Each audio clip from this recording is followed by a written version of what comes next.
It's a little. The pig. Yeah, it's. I mean, a little rally pig. A German pig. Yeah. Piggenflauschen. That's how you say pig in German. I'm just making that up. It's Piggenflauschen. Yeah, that sounds about. Are you recording this? Yeah. Which is the best part. Okay. Yep. I didn't know if you were or not. Did you guys know I'm fluent in German? Your car is called Blacken BRZ in Slowen. And the Fiesta ST in German is Gardenkar. Not garden, but God car. GAD. Yeah. I don't know how you say God in German. It's probably something very visceral sounding with a numerical code afterwards.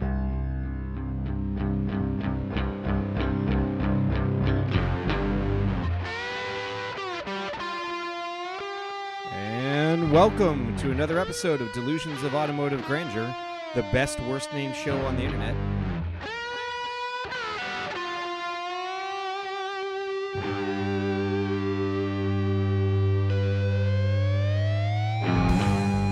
We'd like to begin today's show with a shout out to listener Bob Daubers of Lynchburg. On behalf of all of the staff and employees of DAG Show, we'd like to sincerely apologize for Charlie saying that your stubble reminds him of Alcantara. That was unprofessional and unbefitting of the dignity and seriousness with which we approach each of our shows. Although your stubble does not resemble Alcantara, it is certainly most unfortunate that your back came equipped with shag carpet.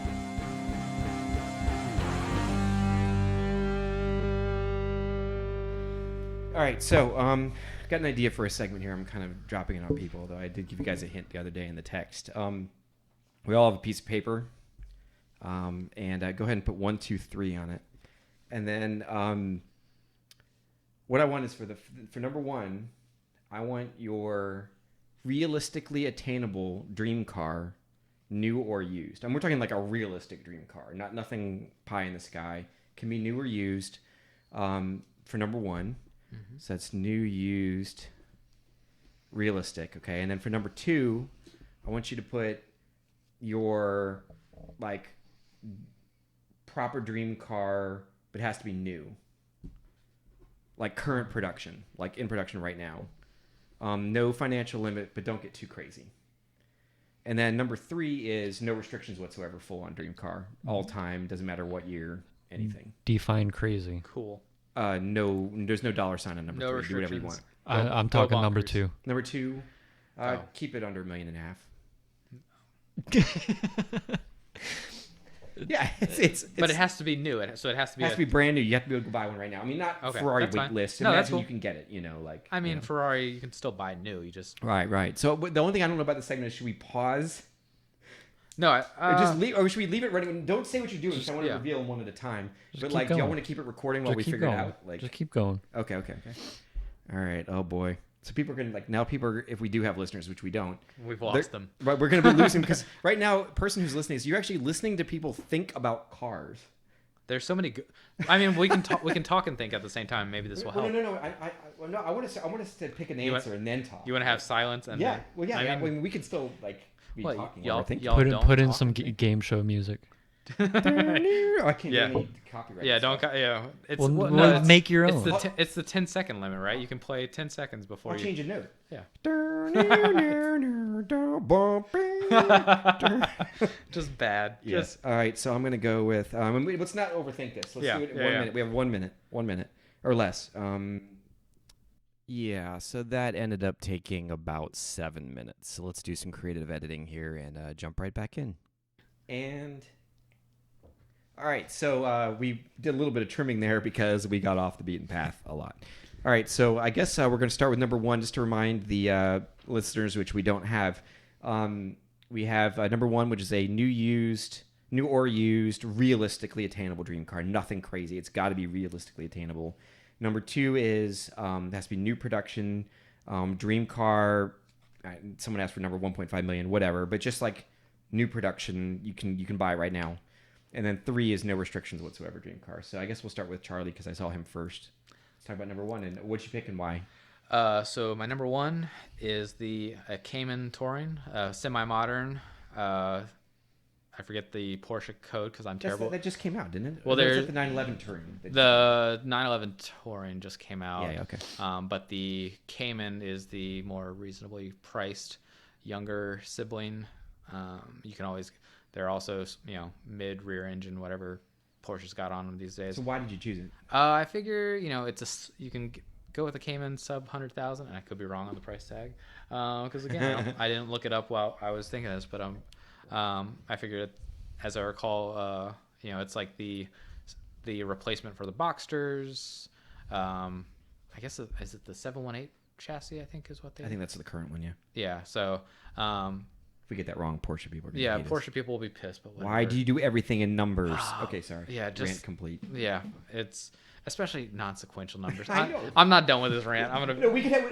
We'll do a whole segment We'll on go that a once. whole- As yeah, you and I complaining about oh my Porsche gosh. number codes. But yeah, it's one of those cars where it's still a Porsche, but it's not it's not a 911. It doesn't, it's got all the fun that you can legally have out on the regular ass roads. All right, so let's move on to Brent. Brent, what is your new / or used realistically attainable dream? Definitely going to be used. I think Like I know. that. Is it what I think it is? It's probably what you think it is. Licorice dispenser?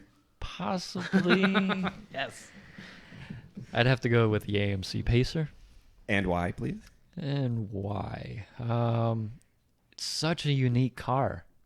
I mean, it's two-door, and the driver's side, I believe, is shorter than the passenger side, or it's vice versa, whichever. It's like the Veloster. The doors are not the same size, and that's even between cars too. Real consistent production. Yeah. It's just a very unique car. The bubble rear glass, crappy interior, so on and so forth. It's just unique. And What made you like it in the first place? Was it Wayne's World or was it just? it was Wayne's World. Okay, that's fair enough. I'm not going to mock you on that because I'm with you. I mean, Absolutely love that scene of them, rocking out to Bohemian Rhapsody, and my goal in life is to have Bohemian Rhapsody with a tape deck. playing. No, it's got to be the track. CD deck on the top. Is that what he remember? Is that what he had? I thought That's he had a tape deck. after he got that $5,000. He got went with the CD deck $5,000. That's right. Yeah. on the dash. So that's the route that I would have to I go. have the original collectible Wayne's World drumsticks. By the way, from the movie that came Does with it the have tape the deck. 60-second skip protection? That's what I need to know. I don't know. The buffer, one That's- bit DAC? Oh my That God. is a good point. I don't know. I'd have to do some research Important into details that. we'll have to find out. But it would be Bohemian Rhapsody on repeat all the time. That's good. And then That was the, like my school the bus. licorice dispenser up Red. on the roof. Red or black licorice? I'd have to go red. Red. There you go. I mean, thank you. I but mean- also I had to make sure because It was called the Mirthmobile, right? It wasn't the Garthmobile. It was like Yeah, Mirthmobile Mirth. or something. Okay. But that's the route I would go. And I mean, overall, yes, I have done some looking to see what's for sale around. There's a few around for sale. Yeah. Not in this area, but Yeah. in the US. And they're like $5,000 to $10,000. Yeah, I mean, no, the best ones are not unobtainable. And I'm like, that's reasonable, really. If I had a garage, I'd be like, Hey, we got to go on to the Okay. next thing, but I got to say that if you get a chance, watch the Wheeler Dealers thing where they try to modernize a Pacer by putting these like reflective coatings and stuff on it. I don't know if you've ever seen that, Brent, but check it out sometime. So now to yours truly, and I've made the best decision. 1967 S code 4-speed top loader GT trim Highland Green Ford Mustang Fastback. So that's the 7-liter V8 with the 4-speed top loader, and the GT was disc brakes, thicker. I think it was thicker sway bars, and it had stiffer shocks and was a little lower. And there was a GT, which was the manual, and GTA was automatic. And I would go with the manual. I think I'll go with deluxe interior. Nice. So I mean, Going you guys all made out. choices. You didn't I make the correct choice. I was gonna but- say I like how we all. This was an interesting theory on how we all think. I definitely like. Obviously, I know you, Brent. You went with a kind of harder to find, very specific, and I know I went with like something off a dealership lot. A little bit maybe out of my current price range, but definitely like Not for long. not for. I mean, like I figure after a few raises. the term was realistic, attainable it didn't necessarily mean now. No. Yeah. It means in your life. Yeah, you know, but like, it's an interesting thought experiment. And none of us went with a Corvette, which is considered like the ideal. I mean, the typical attainable dream car, Right? Because the amount of power and the performance and stuff you get for that price. I mean, I know we all have different tastes, but I mean, like, that's considered to me the sort of a benchmark attainable, extremely fast car. All right, so number 2, I guess we'll do the same order again. So to remind our non-existent listeners, this is it's like a proper dream car. Has to be current production. I know if you're going to say a 4.8 GTB Ferrari, that there's usually wait lists and stuff, but pretend there's no wait list. I mean, just like you can get it. So we'll start with Charlie. Yeah. So sticking with my theme, and again, I think this is always interesting how we're going to come out, but I went with the Porsche GT2 RS. Okay. Because, or is it just called the GT2 nowadays? I don't remember. Well, GT2, is that a little less stripped out than the GT3? I don't really know. No, that is the stripped out. Oh, this is the stripped out one. Yeah, this is the one that debuted. It debuted last year, 17 at the Xbox like premiere event, because it was going to be the because lots of Xbox players can afford that car. I don't know if anyone else saw the video. No, I didn't. When they debuted, they were bringing out Forza 7, and they're like, "Hey, everybody, here's the first playable car," and like they brought the demo out, and they brought the GT2 RS out on the, again, if it's just the GT2, my apologies, but whatever. They brought it out on stage, and none of the people in the crowd cheered. Like it was the premiere of a new Porsche, and they had the entire wrong crowd in there. But then they did like gameplay, and everyone was super stoked about it. And it was absolutely fantastic. But I was watching that premiere, and I think I was watching on like Facebook Live or whatever, and I just remember losing my mind, like thinking that car looks so aggressive and so badass, and here is this massive auditorium filled with gamers, and none of them are cheering, and none of them are excited. And it fell so flat. And then like I think they redid it 2 weeks later at like a car show, and people were losing their minds. And it was like, interesting how. Yes, choose your audience, Porsche. Right. And it was it was more, you have to think it's more turn 10 Xbox. Yeah. Those folk who were in charge of that event.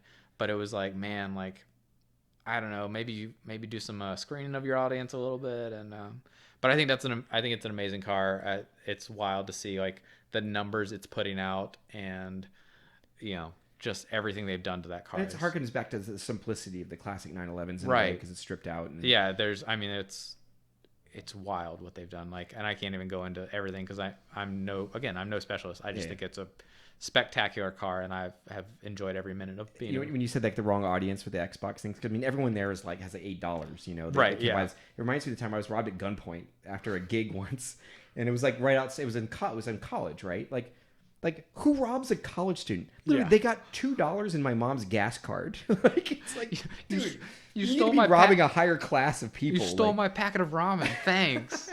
No, that would be too low, man. You're right. Can't do that. All right, so So we're gonna switch on to Brent now. So what was your your proper dream car, and why did you pick it? Lamborghini Huracán. Any particular variant or anything? This is a car show after all. It really doesn't matter. Okay. Truthfully. Why'd you pick it? I've always loved the design of it. It looks aggressive, low, small, and it's all-wheel drive. So you wouldn't want like the special edition with the stripe that cost $500,000 more that's two-wheel drive? See, I could care less about that. Yeah. I mean, yes, it would be great, but guess what? I've got a Lamborghini at the end of the day anyway, so who gives a shit? Okay, fair enough. Sorry to interrupt. Sure. I was at a coding show recently, and someone had a Lamborghini there, and it's always kind of weird going to these coding shows because they're all specifically focused on like coatings for OEMs or aftermarkets, and they're in the middle of this whole thing is a Porsche or there's a Lamborghini, and it's so funny because like of all the Lamborghinis and all the colors to pick to show off like a coating, it was like in the Lamborghini jet black. And it was whoever detailed it did a great job, but it was just like one of those things of like, you're at a coating show. Yeah. Like, and What's the best color? Like a satin white or something? I Or mean, white there's so. Oh, I wouldn't even. I don't think a satin would do it. I think like a good, like silver with like maybe some flake in it or something would probably do those lines a little better. But it was just so weird to be like, here's this black Lamborghini in the middle of this coating show, and no one's like talking about this Lamborghini. Like it's just there. Very odd. Very funny. By the way, I'm Oh, enjoying... that's where I parked my car. Oh, that's where it was. That's where you left it. Oh, okay. Your yeah. imaginary freaking car. All right, so hey, so again, because I already know what I'm going to say, we have picked very different things. Yeah. See, my and this isn't. I am not a flappy paddle schnob in any way, but I really wanted to keep a manual, and so it starts to limit your full-out dream cars to their new production because there's just not a lot of them. So I didn't go with the thing that's the highest dollar, and I didn't go with a Mustang, which is interesting. I am going with a hardtop F-type Jag. Forest green, of course. Saddle interior, manual because they make a manual. And the reason I chose that just because, and engine, it's kind of important, that part. Not the base straight six. I think it's a straight six, or is it a V6? I think it's V6. I'll take your word on V6. it. Okay. Well, it's the middle one. It's not the V8. It's the supercharged. I think it's a supercharged 6. So it's a supercharged 6 with a manual transmission, saddle interior, hardtop. And the reason I chose it is just because, I'm limiting myself by saying I want a manual. There's not much out there. There's some 911s. There's some high-end Corvettes. There's a GT350R. I'm not really interested in the Camaro. I don't really like the body style. I like the mechanics, just not the body style. So there's not really much to choose from.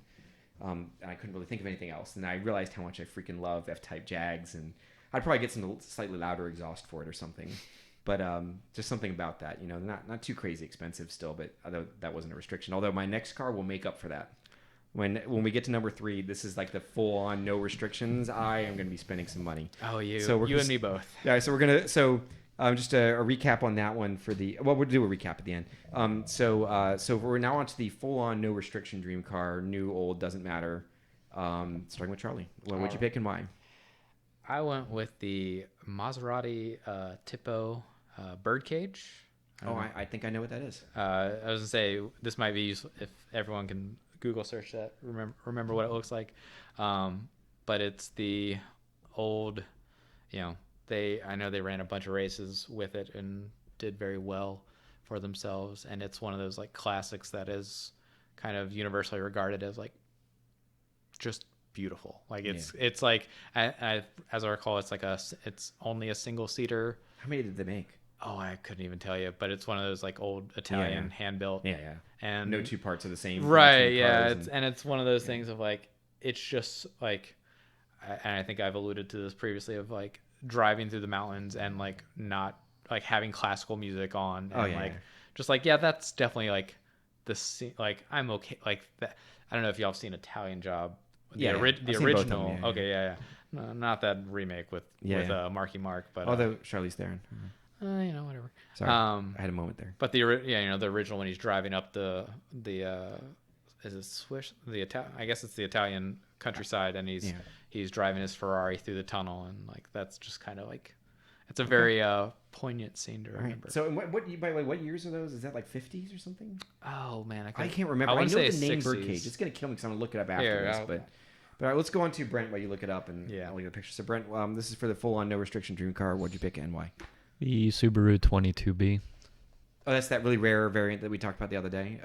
Explain to our readers what that is, our readers, whatever you are, people out there. What is that? So the 1998 Subaru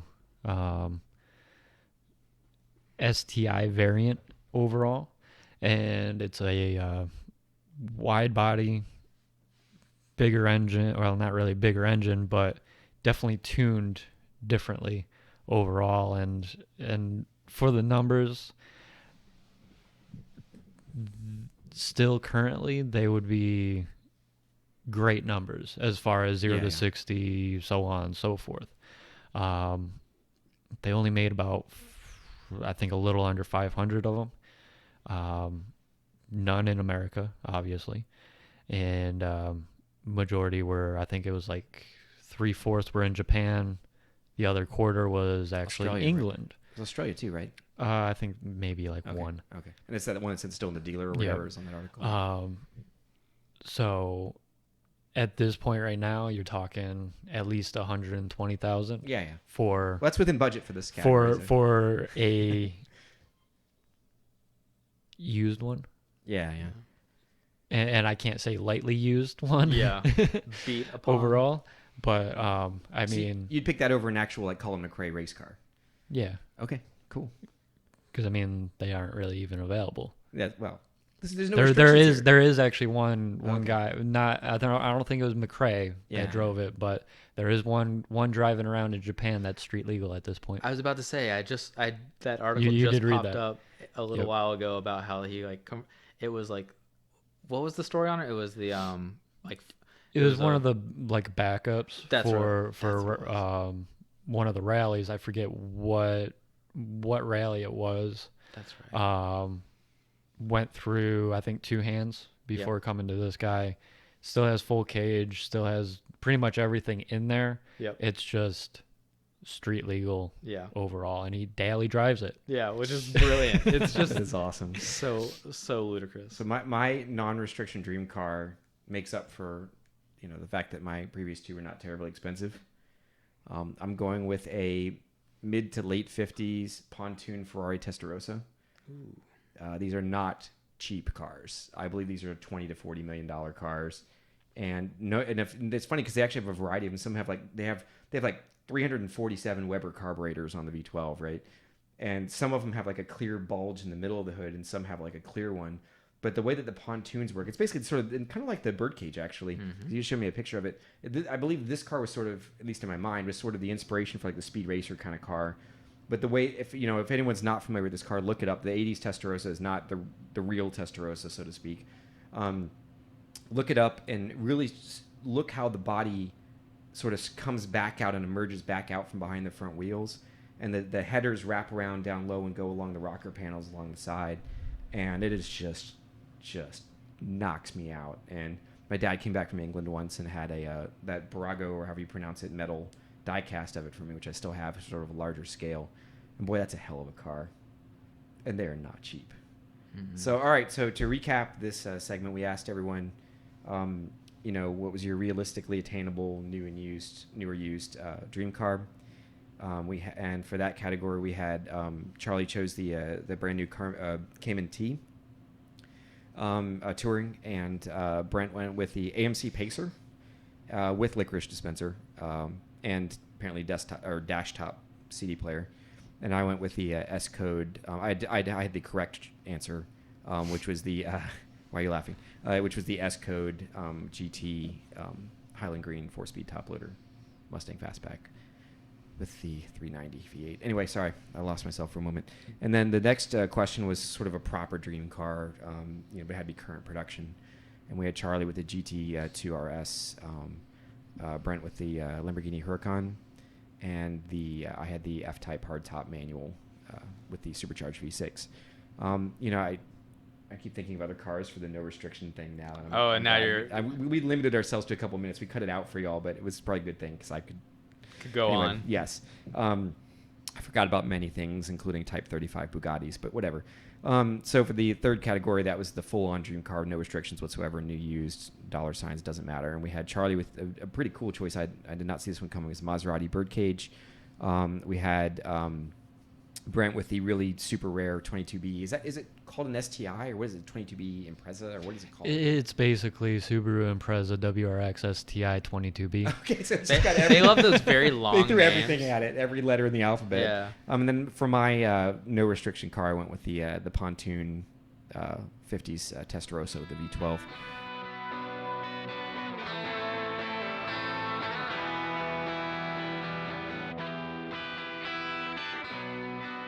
All right, so hey, recently Volkswagen decided to kill the two-door GTI. And I know it was like a special order previously. And I know that from my point of view with the Fiesta STI, I wish I could have gotten the two-door. The But- STI? No, that's some inferior brand. No, actually, I like Subaru. But I couldn't get it. But at least with the GTI, it was a special order. You could get it. So I just want to know, as a tell us about your GTI, what year it is and all the stuff you've done to it. But like, just want to know your thoughts too, and like on the death of the two-door. Yeah. So I have a Mark 7 GTI 2015 base spec GTI S, I guess is what they called it. But it has been interesting to as a VW fan, it's been interesting to watch them. I guess especially with the, Dieselgate and things like that, where they have to basically correct their bottom line and compensate for all those checks they had to cut to so many owners and buybacks and everything else. It's a little sad because I do love the two-door shape, and like it's kind of, I remember growing up around people with two doors, and I always thought and I'm definitely of the opinion of like, it's a two-door and it has a perfectly functional back seat, and it's a massive door. Like they're really long. Yeah, they're long. Fiesta's the same way. They have long. Their doors wings, and I mean, you have to definitely be careful opening them up in parking lots. But but it is interesting to see that they decided that that they were going to go the full like no, we'll go sedan. 4 doors. Well, why did they kill it? Was it because they would have to crash the unibodies every year and it was just expensive? I don't think it was an issue with crashing the unibodies. I think it was they wanted to be able to minimize their model choices, I think, and just be able to stamp out as many of the 4-door options because they are on the what they call the MQB, and it's like it basically is something German for modular design. But they're all on the MQB, and it's one of those things where it's one less stamp basically for them to have to cut out. It's one less, if they can eliminate a model that doesn't necessarily sell well, like my 2015, for example, is actually a 2014, so it's actually the introductory late model year. And I think the exact production date's like August 14 or something like that. But like I bought mine in October of 15. So it was already on the lot for over a year, you have to suspect. Jeez. So, and I wanted one badly, by the way. Right. And and the place I bought mine from had 2 on the lot. Like I think I had my choice of silver or maybe black. You did better. I think I did. I would have went black. I know. I can't do a black car. It's too much upkeep. And I had a silver car previously and knew like even when it's dirty, it still looks clean. And they're like someone took one of those like optical thermometer things, and they're like 150 degrees in the sun. And white in a silver car, white's like 120. Yeah, and it's one of those things where I'm as a coding scientist, I'm definitely like, why have we not switched to the better? There are pigments out there that do better in higher absorption, but they're expensive. And so that's kind of why we haven't switched to them yet. So do they have the 2-door in any other markets? They still have the 2-door in the European markets for a little bit longer, as far as into the 2018 model. I believe so. Wow. I think they're, but even then, I think they're just ramping it down for the 18s, and it's the end of an era, right? I mean it's across the board. You can see everyone sees that if you can make it, 4-door is always seen as more functional for family types, and like I remember having to kind of like have the discussion with then girlfriend, now wife, about like, oh yeah, like this is a car I'm buying for the next minimum 6 years, and like in 6 years we could be married, we could be having a kid, like what's the deal, like have you thought that far ahead? And I think the way we handled it was I explained like, hey, they're massive doors, the seats recline. Right. If anyone's going to be in there busting their hump to get the kid in a car seat, like I volunteer if that's the option we have to take. But again, it's a massive back seat. Like you can slide the front seat open and stand in the car. Like it's insane when you think about how much you could also like take in the angle too that the 2-door is more rigid and safer for said potential baby and you could definitely play that card. It's the GTI's the back seat is like the back bumper basically. I mean, it's not a car you want to get rear-ended in necessarily. It's same with my Fiesta. Yeah, exactly. It's like they are rigid cars, they're very safe, and did well in all those tests. We did look at that as well. You don't have the flexible roof like the Fiesta. And I don't have the sun. Yeah, I don't have the sunroof either. So no glass rain on me. But yeah, it's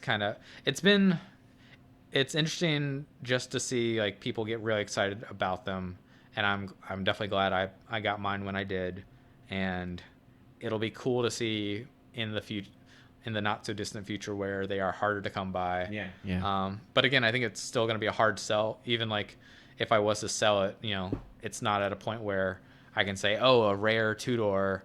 That day will come. That day will come. I know. I mean, I've already like looked at like when I damage parts. I try and keep a running list of like things I should be shopping on eBay for, like pulling from wrecker yards, and like you can't get two-door door cards. They're so hard to get. Well, here's a question for Brent, because yes, he is here, listeners. If we have listeners, is that so? Brent is although. And if I'm putting words in your mouth, let me know. But you appreciate front-wheel drive cars, but you're obviously, you own a BRZ. You're more into rear-wheel drive. Does a two-door front-wheel drive add any more cool cachet over a four-door to a rear-wheel drive guy, or is it sort of not? Not really. And that's okay. If I had to go and get a small hatchback, front-wheel drive, I would go either GTI or Mini Cooper S overall. You mean the car formerly known as Mini? It's now sort of bulbous? Well, yeah. It would be mid-2000s. Yeah. Oh, yeah, those are... Yeah, Mini like Cooper S. Yeah. That isn't beat and so on and so forth. But I would probably, at this point right now... If I went something brand new, dark gray, GTI, tinted windows. Charlie and I talked about this earlier. Legal tint? Probably not. I mean, there's not really any legal tint per se anyways, but that looks good. But yeah, that's probably the route that I would go. But I wouldn't. So, ladies and gentlemen, or lady... Whoever. Gentlemen, who knows? You can tell now that the two-door is not enough to sway a rear-wheel drive fan. So if we have any listeners, you're interested in getting a two-door hot hatch, get on it. How's it going away? The way of the dodo.